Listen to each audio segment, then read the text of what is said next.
सुरूर music के सभी subscribers को आपके छोटे भाई रामेश्वर का बार बार नमन प्रणाम।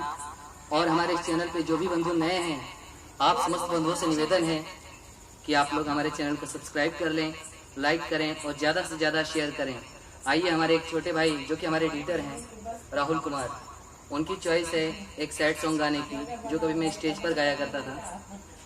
आइए उस गीत को आपके बीच रखता हूँ। अगर पसंद आए तो ज़्यादा से ज़्यादा शेयर कीजिएगा और लाइक ज़रूर कीजिएगा। थैंक यू वेरी मच।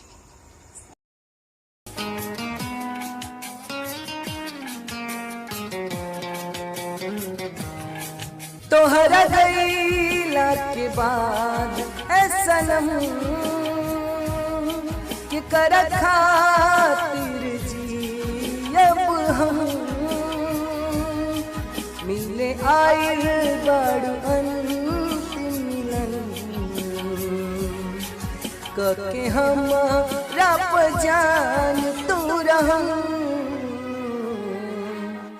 जान तोहर शादी जिए हमके नादी खाके कहीं तोहर हम कसम हो जान तोहर शादी जिए हमके नादी खाके कहीं तोहर हम कसम।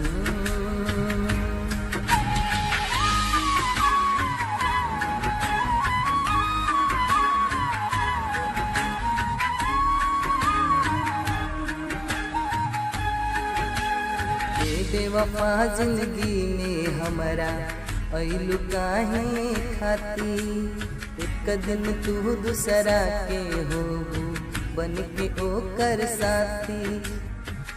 बेवफा जिंदगी में हमारा अइलू काहे खाती एक दिन तू दूसरा के होबू बन के ओकर साथी। दिल पे दिले बड़ो ऐसन जखम कौनो काम न करी मरहम जवन कइले बड़ हमसे बेवफाई याद आई उसा तो जन्म